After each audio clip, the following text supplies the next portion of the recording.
పరిశుద్ధ బైబిల్ అండి. పరిశుద్ధ బైబిల్లో దేవుడు మనకి ఎంతో చక్కగా వివరించి చెప్పాడండి. ఈ యొక్క భూమి మీద ఈ యొక్క సృష్టి, ఈ భూమి అంతటిని కూడా దేవుడు మరి చాలా అందంగా సృష్టించాడు. కానీ మానవుడు యొక్క కను దృష్టి మరి ఆ యొక్క మనోనేత్రాలకు మరి కుటితనం అనేది కలిగినది. ఆ కారణంగానే మానవుడు ఈరోజు మరి దేవుణ్ణి మర్చిపోయి దేవుణ్ణి పూజించట్లేదండి. మానవుడు ఈరోజు మరి దేవుణ్ణి మర్చిపోయాడండి. ఈరోజు మానవుడు ఈ యొక్క భూమి మీద మరి ఉన్నటువంటి మరి మొక్కలను, ఈ సృష్టిని, మరి ఈ యొక్క భూమి మీద ఉన్నటువంటి అన్ని వీటిని మరి రాళ్ళను, రప్పలను, మొక్కలను, చెట్లను, పుట్టలను మరి మానవుడు మరి పూజిస్తూ ఉంటున్నాడు, వాటికి మొక్కుతూ ఉంటున్నాడు. కానీ అసలు దేవుణ్ణి ఇప్పుడు వీటిని సృష్టించిన వాడు ఎవరు? దేవుడు. మరి వీటిని సృష్టించిన దేవుడిని మనం ప్రార్థన చేసుకోవాలి, ఆయనకు చెప్పుకోవాలండి మనము. అలా కాకుండా ఈరోజు మానవుడు ఈ భూమి మీద ఉన్నటువంటి వాటికి ఆకర్షితుడయ్యి మరి ఆ యొక్క సాధన వలన తన యొక్క మనోనేత్రాలకు గుడ్డితనము కలగజేసి ఆ సాధన చెప్పే ప్రేరేపణల ప్రకారంగా ఈ యొక్క భూమి మీద ఉన్నటువంటి సృష్టిని అంతటినీ పూజిస్తూ ఉంటున్నాడు. కానీ ఈ సృష్టిని చేసింది ఎవరు? దేవుడు. మనం ఎవరి నుంచి వచ్చాము?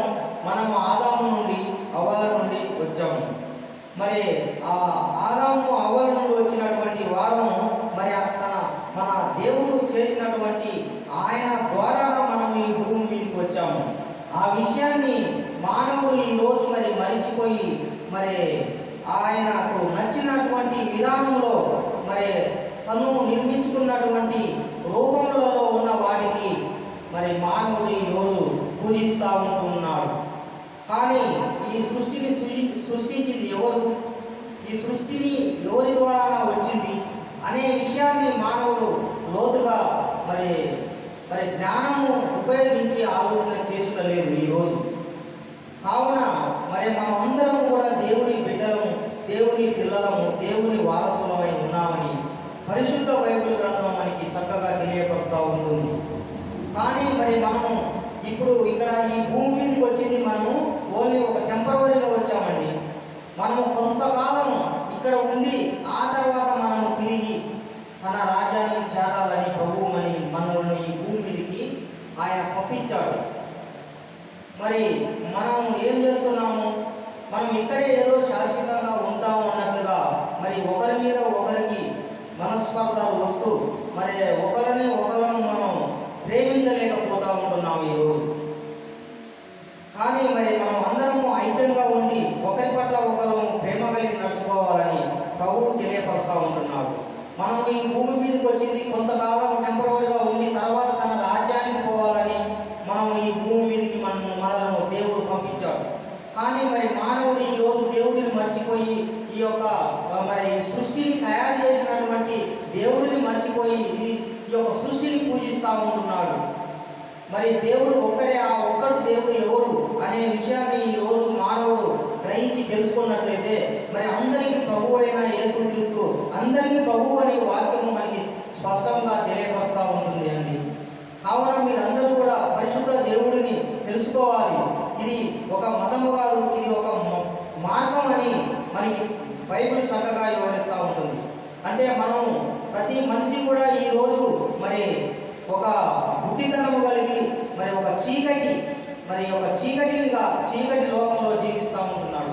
ఆ చీకటిలో నుండి మనం బయటికి రావాలని మనందరం కూడా మార్పు చెందాలి.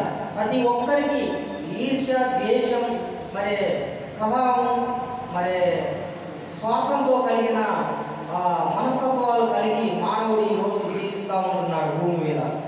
తనలో ఉన్నటువంటి కలహము ఏవైతే ఉన్నాయో, తనలో ఉన్నటువంటి మరి చెడు ఏముందో దాన్ని మొత్తం విసర్జించి బయటికి రావడమే మారు మనసు పొందడం అని మనకి వాక్యం తెలియపరుస్తూ ఉంటుంది.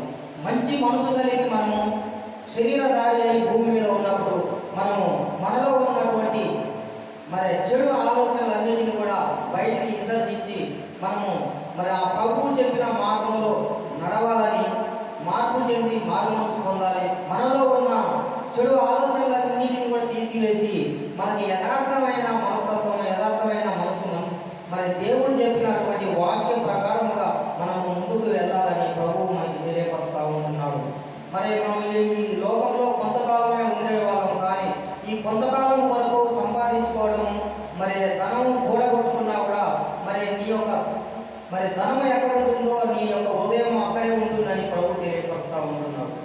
కనుక మరి మనకి ధనము ఈరోజు ఈ భూమి మీద జీవిస్తున్నటువంటి వారం మనకి కావాల్సింది ఏంటంటే కూడు గుడ్డ నీరు, మరి మనకి 3 పూటలు మంచి భోజనం ఉంటే చాలు. అంతకు మించిన ఆలోచనలు ఉండి మరి అధికంగా సంపాదించుకున్నా కూడా మనిషికి మనశ్శాంతి ఉండదని వాక్యం తెలియపరుస్తూ ఉంటుంది. మనం ఇతరులకు సహాయం చేసే విధంగా, ఇతరులను ఆదుకునే విధంగా ఉండాలి తప్ప నా కోసం, నా పిల్లల కోసం అని చెప్పేసి మనం అధికంగా ధనము సంపాదించుకున్నట్లయితే ఆ ధనము మనల్ని ఒకప్పటికి ఆ ధనమే మనకి ఉరిగా మారే అవకాశం కూడా ఉందని మనకి వాక్యం తెలియపరుస్తూ ఉంటుంది. కనుక నీ ధనము ఎక్కడైతే ఉంటుందో నీకు అక్కడే నీ యొక్క హృదయం, నీ మనసు, నీ యొక్క ఆలోచనలు మొత్తం అక్కడే ఉంటాయి. నీకు అదే ఏదో ఒక రోజున నీకు అదే ఒక ఉరితాడై బిగించుకుంటుందని వాక్యం తెలియపరుస్తూ ఉంటుంది. మనకి కావాల్సిన అవసరాల వరకు నిమిత్తం మాత్రమే మనం వాటిని వాడుకొని మరి మిగతా మనకు అంత ఆదాయం ఉన్నా కూడా ఇతరులకు సహాయం చేయాలి, ఇతరులను ఆదుకోవాలి, ఇతరులను దేవుని వైపు మళ్లించాలి. మంచి మనసు కలిగి, మంచి జీవితం కలిగి, మంచి ఆలోచనలు కలిగి ప్రభు వల్లే ప్రభు చెప్పిన మార్గంలో మనం నడుచుకున్నట్లయితే ఈరోజు ఈ యొక్క భూమి మీద జరుగుతున్నటువంటి అరాచకాలు, ఎన్నో నేరాలు, ఘోరాలు జరుగుతూ ఉంటున్నాయి. వీటన్నిటికీ కూడా తావులేకోకుండా ఉండాలంటే ప్రతి ఒక్కరూ కూడా పరిశుద్ధ బైబిల్ గ్రంథాన్ని చేతబట్టి ప్రతి ఒక్కరైతే ఆయన మార్గాన్ని ఎప్పుడైతే నడుస్తారో ఇటువంటి అన్నీ కూడా మనం ఆటోమేటిక్గా కంట్రోల్ చేయవచ్చని పరిశుద్ధ బైబిల్ గ్రంథం తెలియపరుస్తూ ఉంటుంది. ఎన్ని చట్టాలు వచ్చినా కూడా, ఎన్ని వాగ్దానాలు చేసినప్పటికీ కూడా, ప్రభుత్వాలు ఎన్ని చట్టాలు తెచ్చినప్పటికీ కూడా ఇవన్నీ కూడా అమలు కావాలంటే కావు. ప్రతి ఒక్కరు కూడా ఎప్పుడైతే పరిశుద్ధ బైబిల్ గ్రంథం గురించి తెలుసుకొని ప్రభువు చెప్పిన వాక్యం ప్రకారంగా ఎప్పుడైతే నడుచుకుంటారో ప్రతి ఒక్క మనిషి కూడా ఈరోజు మారు మనసు పొంది ఆయన యొక్క మార్గానికి పోవడకు మనకి ఎంతో దోహదపడుతుందని పరిశుద్ధ బైబిల్ గ్రంథం తెలియపడుతూ ఉంటుంది. చనిపోయిన ప్రతి మనిషి కూడా శరీరధారిగా ఉన్నప్పుడు ఈ భూమి మీద చనిపోయినప్పుడు తన యొక్క ఆత్మకు ప్రతి ఒక్కరు కూడా లెక్క అనేది ప్రభు దగ్గర మనం చెప్పాల్సిన అవసరం ప్రతి ఒక్కరికి ఉంది. కావున ఈ భూమి మీద ఉన్నప్పుడే మనం వాక్యాన్ని తెలుసుకొని ఆయన చెప్పిన మార్గంలో నడిచినట్లయితే ప్రతి ఒక్కరికి కూడా దేవుని దగ్గర మనకి మంచి ప్రతిఫలం ఉంటుంది. ఆయన రాజ్యంలో మనం అందరం ఉంటాము తప్ప లేని ఏడాల మాత్రం ఈ యొక్క వాక్యాన్ని అనుసరించి నడవని వాళ్ళు ఎవరైనా ఉన్నారంటే వాళ్ళకు ఖచ్చితంగా శిక్ష ఉంటుందని పరిశుద్ధ బైబిల్ గ్రంథం మనకి తెలియపరుస్తూ ఉంటుంది. కనుక మీరందరూ కూడా పరిశుద్ధ బైబిల్ గురించి దేవుడి గురించి తెలుసుకోవాలని మీకు ప్రభు పేరిట మీకు వందనములు తెలియజేసుకుంటూ నేను ముగిస్తూ ఉంటున్నాను. స్తోత్రం.